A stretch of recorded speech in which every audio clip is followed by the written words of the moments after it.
Frigidaire. We introduced the first home freezer, the first pulsator agitator washer, and now we introduce the Frigidaire Orbit Clean dishwasher, designed with a unique wash arm that gives you 4 times more water coverage for a consistently better clean. Frigidaire, over 90 years of legendary innovation. See the full line of Frigidaire appliances at Ventura TV Electronics and Appliances. Hi, I'm John Malice, and welcome to this live edition of Connect with Me on the showroom floor at Ventura TV. Today, our 400th episode of Connect with Me on MeTV Fresno. It's a special one. We're talking about breast cancer. A breast cancer survivor is with us right here in the studio. She'll be talking about that, and your phone calls are very important at 436-MeTV, option 11. Remember, turn down the sound on your television set and do not wade through the message. Back in just a moment.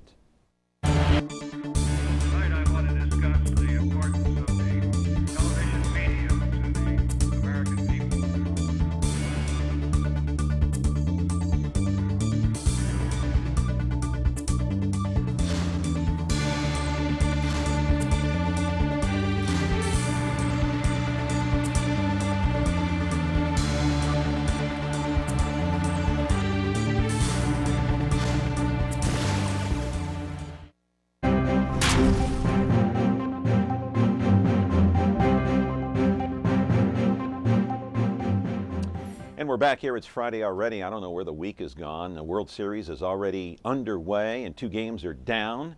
And maybe we have 5 more to go. It's all even at 1-1 with that incredible victory by the St. Louis Cardinals last night. Did you catch that?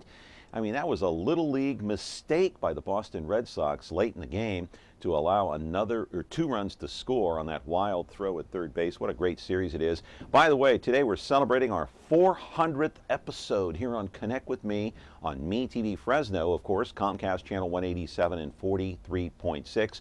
It's hard to believe that we've been here now for this is our 2nd year, going on our 3rd on Comcast, and we're glad to be affiliated, of course, with the MeTV network out of Chicago. Today we're talking about a very serious topic. It is a Your Community segment. You can call in with your questions if you have one, 436-MeTV option 11.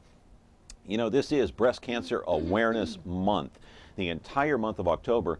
But as far as I'm concerned, breast cancer awareness should be a year-round deal. It should be 12 months out of the year. You should be aware of it. Do your self-breast exam. Do your self-examination on yourself. That probably is the most critical thing that you can do in a life-saving measure more than anything else. You've got to check to see if there are any changes in your breast, either the shape, the color, the size, if there's any kind of discharge. We found a video on YouTube that you might be interested in as far as the self-examination of your own breast is concerned. Can you pick your breasts out of a lineup? You should be able to. So look at your breasts in the mirror. Stand in a relaxed position. Look from the front, look from the side. Raise your arms over your head. Put your hands on your hips and squeeze. And then lean forward and let your breasts fall away from your body. What do they look like? You should not see puckering, dimpling, redness, swelling, any discharge from the nipple. The next thing you're going to do is lie down. When you lie down to do the breast exam, roll onto your hip and put your shoulders back with a pillow underneath. I'm going to be doing my right breast, so I would be on my left hip and rolled back. And then I will take my right hand and put it on my forehead. This makes it stretchier than if I put my arm behind my head. Then you're going to examine the breast area. Not most of us look like this breast. Most of us aren't a nice little hemisphere taped to our breast. We all have different shapes, some big, some small. So we're going to do a pattern that goes from the bra line to the collarbone and from the breastbone to under the armpit. So kind of like the seam on your shirt to where the buttons are, from your bra line up to your collarbone. That's all breast area. It has breast tissue and it has lymph nodes. They all need to be checked. Live in our studio now is Laura Guzman McGill. She is a breast cancer survivor. She had stage 4 breast cancer. She is here to explain to all of us, including me, as to some of the problems and some of the, some of the treatments that she went through to fight this breast cancer. It is a horrible thing. Anytime you mention the C word, cancer, I, along with millions of others, start to panic. You freak out. That's the one word you don't want to hear from your doctor, but millions go through it. I hope in my lifetime, the day will come when somebody will stand up and announce on national TV, we finally found the cure for cancer. All cancer, doesn't matter what it is. We're back with your phone calls, 436 MeTV option 11. Do not wade through the message, my friend, on our 400th episode. Just hit option 11 as soon as you can. And remember, turn down the sound on your TV set or we can't hear you, right? Okay, simple as that. Back in a moment.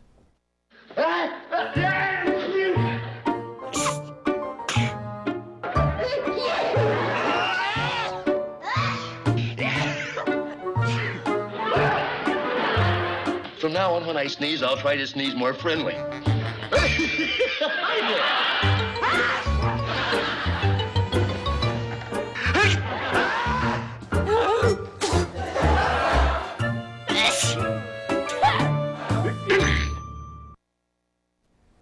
Remember, it is Breast Cancer Awareness Month, a very serious topic today, but we're going to kind of get lighthearted too in a way. But remember, I said in the monologue, do those self-examinations. That's the #1 critical thing that you have to do. Laura, it's good to see you good again. Good to see you too, John. How are you? Good, thanks. I feel great. 14 months in remission now.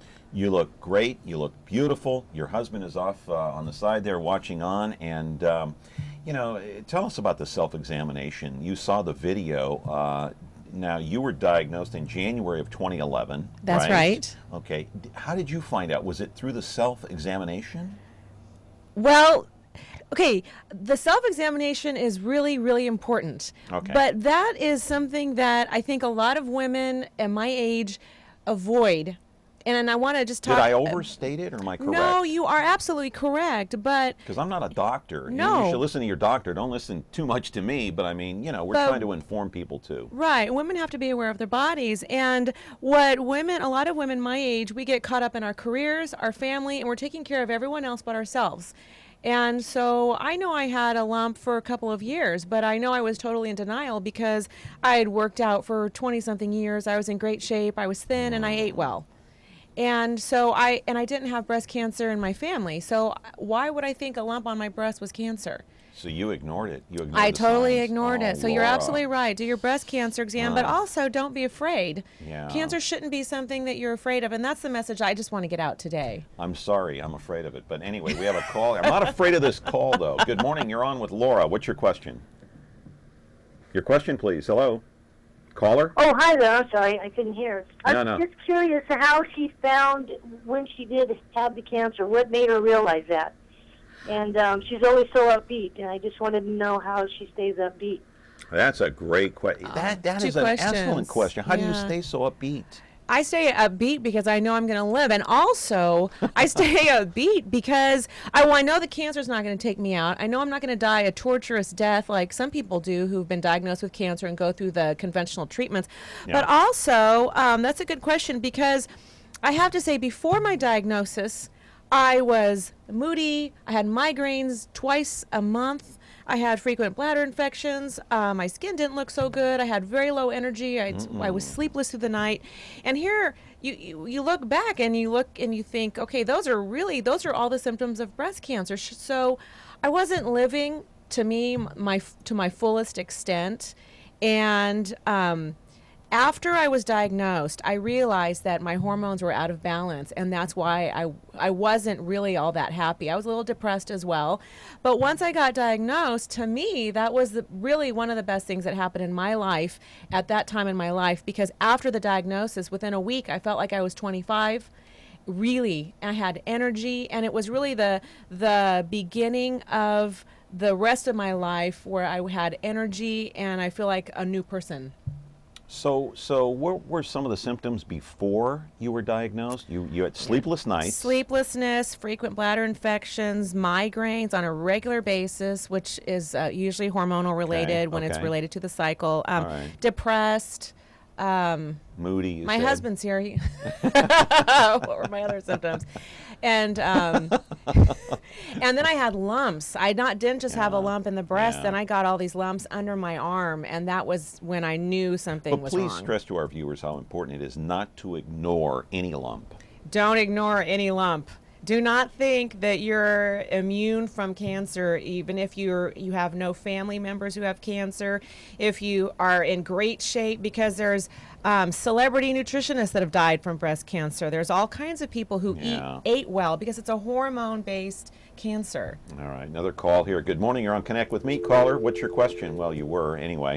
So you were diagnosed in January of 2011. So how did you find out? You said that you knew you had the lump prior to, long before, and you ignored it. Correct. And then so what happened in 2011? You did this examination again of yourself, or what? Well, What actually, happened? it was just in the shower, and I realized I had all these lumps underneath my underarm. So I never did a self-exam. I'm very Gosh. irresponsible. Never did a self-exam, just in the shower. And then I made a phone call to an OBGYN who got me right in to the cancer treatment clinic for a diagnosis, and that's when I knew something was wrong.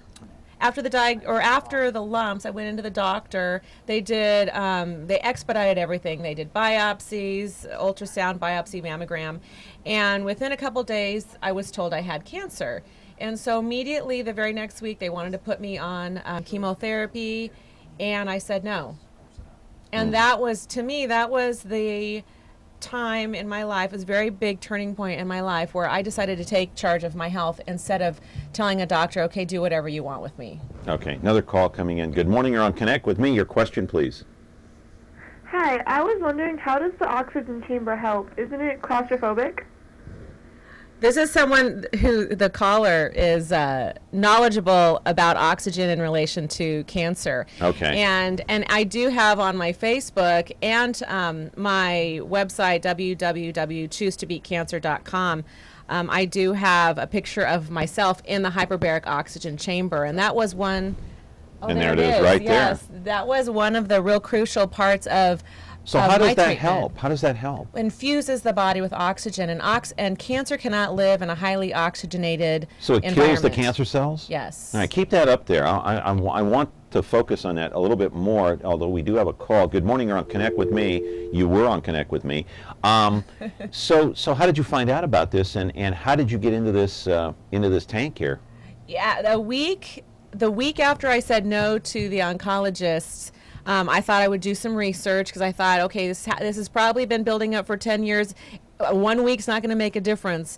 And so I did some research. I talked to some friends, and one of my really good friends gave me a brochure Really? about this doctor in town, in Okay, Fresno. so of all wait, is this in places. Fresno? This is in Fresno. Where? In Cedar and Herndon, Pacific Medical Center of Hope. Okay, so how long were you in that tank there, that oxygen tank? Every week, at the very beginning of my treatment, I would go 2 or 3 times a week for about an hour. For about an hour. So it's like going to maybe do the sun tanning thing. It's almost, it almost looks like that. You're in there for an hour, And you if feel it helps, amazing afterwards. Yeah, if it helps. So the oxygen apparently kills the cancer cells, is what you're saying. It does not allow the cancer to grow. To grow. Yes. It stagnates the growth. And it infuses the body with cancer, and so it heals up the body where the cancer has taken its toll. So as far as you know, is this kind of treatment in use more and more now, or no? Not except for doctors like this. And doctors like Dr. Nizami at Pacific Medical Center of Hope are just of a handful of doctors around the world. Is that treatment considered outside the box treatment? It is. It's Okay. not standard of care. Hyperbaric oxygen chamber is standard of care for burn victims. Okay, So another they will- caller. Good morning, you're on with Laura. What's your question? Quickly, caller. Hi there. Does it matter what stage you're in for getting this type of treatment in that chamber and with Dr. Nizami? Oh, that's a good question. Okay, so just to back up, there's stages of cancer, right? Stage Right. 1, One, stage two, 2, three, 3, four. 4. Yeah. Actually, there was even You had stage 0. 4. I was in stage 4. I was told I was terminal. But that's a good question because the hyperbaric oxygen chamber is not for all cancers. And so anyone who has cancer shouldn't just go out and buy a hyperbaric oxygen chamber or use it without a doctor's medical advice and recommendation. Right. Can it be harmful or no? It can be harmful for some cancers. It can make it go blastic. So you really have to know what you're doing when you're administering the oxygen in a cancer patient. You have to be aware of all the different cancers and the genetics of the cancers. Yeah. But any stage cancer will work for this kind of treatment. And actually, the friends I've met who had lower stages, their cancer just responded amazingly. The tumors just disappeared very quickly. Hey, time to take a break. We're talking to Laura Guzman McGill. She had stage 4 cancer. She is a survivor. As you know, Breast Cancer Awareness Month, the month of October, 436 MeTV option 11. Back in just a moment. When you like Ventura TV Appliance on Facebook, it's nice. But when you love the Samsung big screen we deliver, it's even better. Our website is cool, and it's a good place to start. But you really should touch the merchandise before you buy. Time for that upgrade to an HD 3D web-enabled Samsung TV. Get the best selection, price, and service in town without waiting. Come in to Ventura TV Appliance and touch the merchandise today.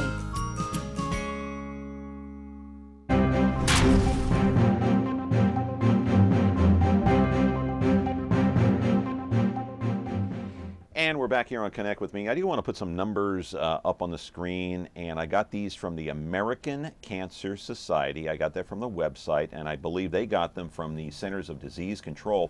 Okay. Here are the estimated breast cancer cases for the year 2013. The year is almost over, as we all know.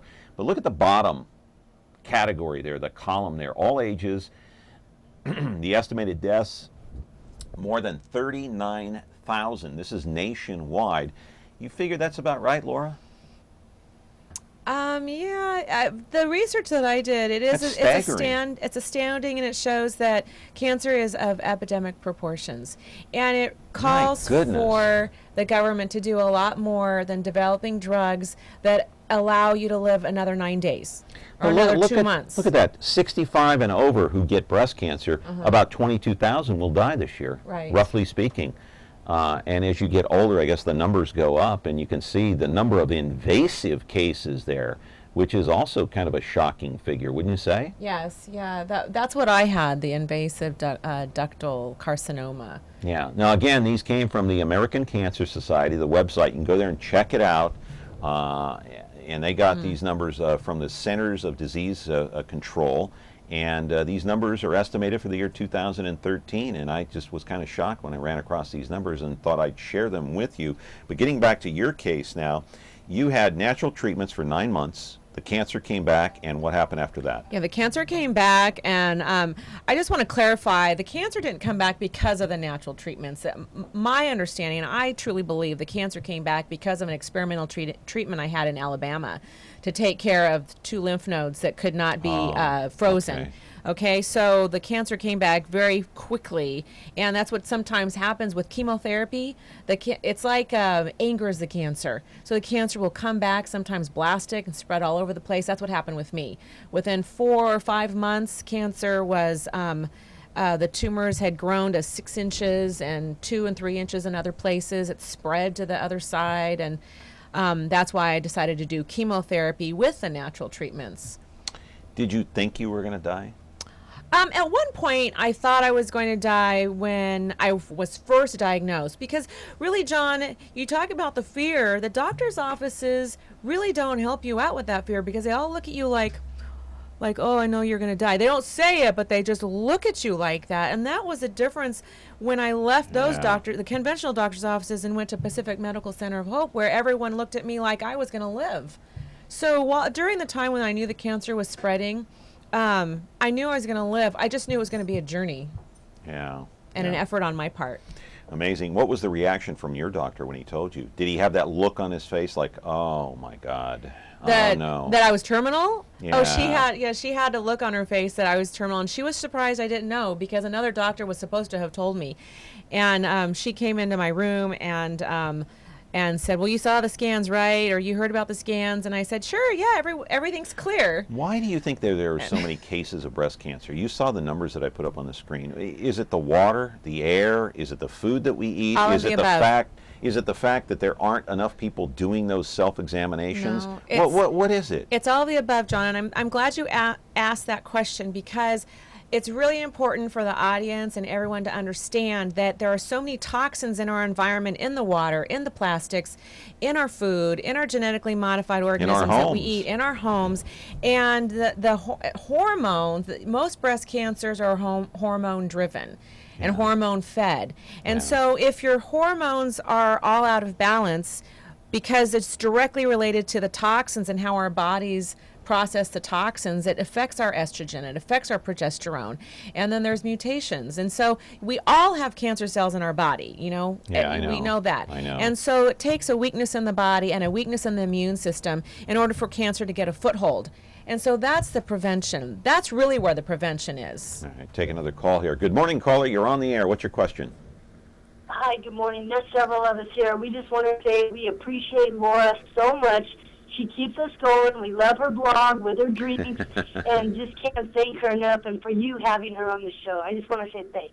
Thank you. I appreciate it Thank very much. you. So you have a blog, huh? Right, www.choose2beatcancer.com. Are you on Twitter too? I am not. Well, Not my yet. law firm's on Twitter. Your but law firm's on yeah, Twitter. Well, I should right. Twitter the And cancer you have stuff a website too. that talks about all this, or Yes, or a it's Facebook my page? blog. Okay. It's my blog, It's your blog. and I go through on the homepage. I go through all the treatments, the recurrence. I explain what happened during chemotherapy, Yeah. and how I integrated the natural treatments during With the chemotherapy. traditional? Mm-hmm. Yeah. Mhm. And how because of the integration, because I joined up the natural treatments with the chemotherapy treatments, I was able to kind of I wasn't affected by the chemotherapy with the toxic side effects. We got to take a break. You're very Okay. brave.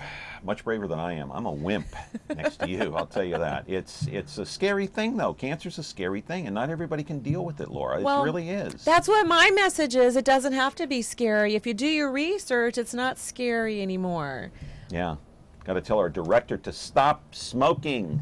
Okay? Stop smoking. Do you hear me? Stop smoking. It just aggravates the problem. He's We're gonna back cut here you on off. Connect with Me. Remember me? After practicing law, Raymond Berg fought crime. You have the right to an attorney. As a hard-boiled detective on wheels, Ain't it the truth? his name is Ironside. Perhaps you wouldn't mind saying it again. His name is Ironside. All right, now you've said it. Nothing slows him down. I want to see this one firsthand. Now on MeTV Fresno, Xfinity 187. Now, what are we waiting for? As I was saying before I was cut off, stop smoking. Another call here. Good morning. You're on with Laura on Connect with Me. What's your question? Hi, I came in late on this show, but I have a question. My mom, she's from Mexico, like born and raised there, but she's living here now. Mm-hmm. How do I go around getting her to take an exam? Because when I try to tell her, Mom, go to the doctor, if you have, she won't have it because she don't want no doctor touching her and stuff. That's a great question. That's it's a great question. The where I go, the Pacific Medical Center of Hope, is a haven for people like that who don't like doctors and who don't want doctors touching them. And it is completely different from a regular doctor's office. I suggest My that grandparents were the same way. Yeah. They did not. They came from the old country. Well, they're suspicious. Nobody's going to touch me. And I think that's okay to an know? extent. But there are methods of getting breast exams without anyone touching you, and it's very non-invasive, like thermography coupled with blood test exams and maybe a scan. But you should call that. Go to my blog www.choose2beatcancer.com, and I talk about that. All right. Put some pictures up on the screen of Laura and her family quickly before we run out of time. You can comment on some of these. There you are on the far left in the back, and I guess that's when you were going through treatment. No hair. I lost my hair on the second round of chemotherapies. We consider that not a toxic. It's not a toxic side effect. Yeah. But is your son there too in the front, my or no? I can't see without my glasses. There. Is That's that? my son. My two Okay. sons shaved their heads for me. Okay. And who's that gentleman on the right there? The second from the who's that good-looking guy? That's is my that Chuck? husband, Is that Chuck? Okay. Next photo. There you are. Where?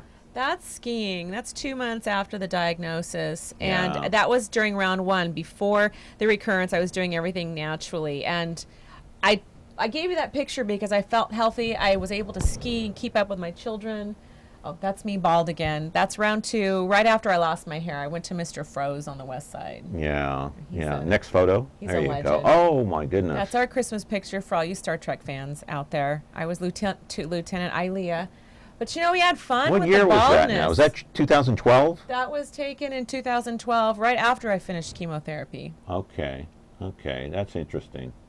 All right, this is what now? And that's me while I was undergoing chemotherapy, just before I lost my hair. And I put that up because I had all kinds of time. All right, is that you on the right there? That's me on the right. Okay. And I created all these outfits because I had so much time because I was up all night, all the time, because of the steroids. War. This is the Civil War reenactment, right? Use that picture, yes. That was taken last weekend. Yeah, I know.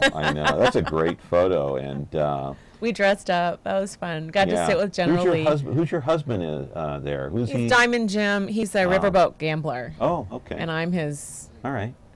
bride. And there you are with Alicia Safias, I believe, right? They did. Valley Life came in and Right. interviewed me on the side effects of the chemotherapy and see the IV treatment. I gave you that picture because that shows what we do every day or during the treatments. I know Alicia really well. Oh, do you? She's great. So, Alicia, your Tigers lost. They're out. Anyway, this photo here is what? Oh, that was taken about a year before my diagnosis, and I felt good, decent. Definitely not like as good as I feel now, but that was about a year before. Yeah. Okay.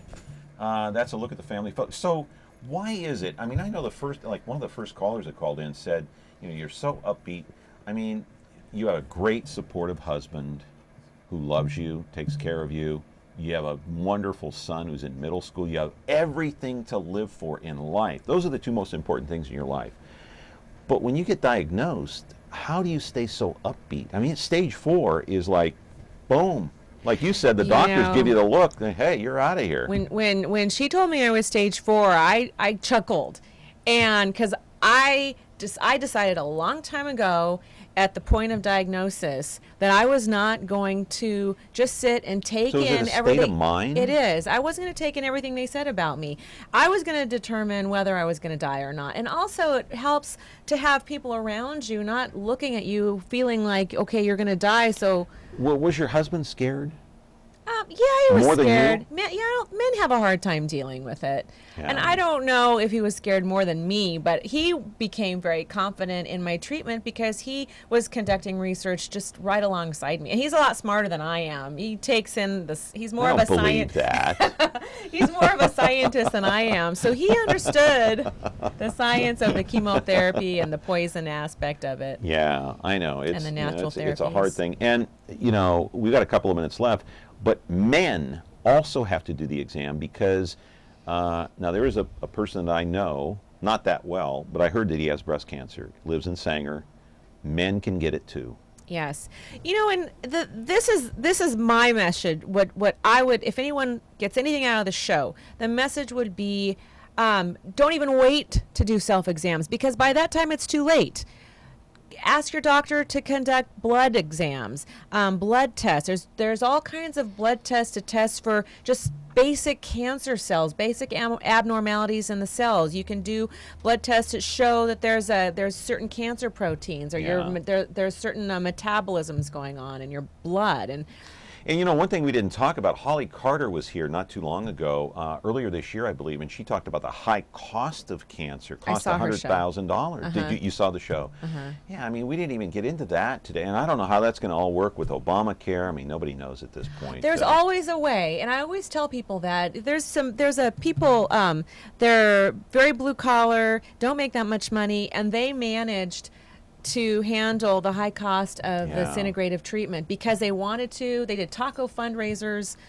They got family members to contribute. There's always a way. And I tell people, don't ever be limited. Don't ever be afraid of the costs. Yeah. Laura, it's good to see you, and stay healthy. Stay healthy. I'm staying healthy. All right. It's really good you seeing look you. great, Thank you for having me, thank you for being so upbeat. Okay. Gosh, take care of your family and take care of yourself. Okay. Remember, do that self-examination on yourself, of course, and stop smoking.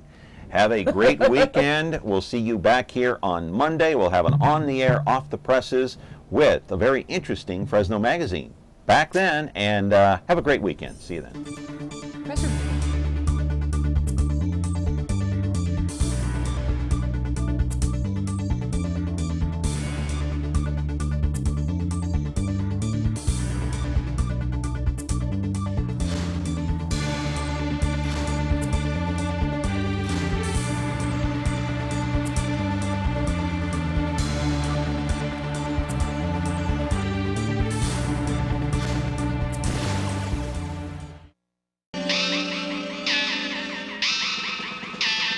Remember me? After practicing law, Raymond Berg fought crime. You have the right to an attorney.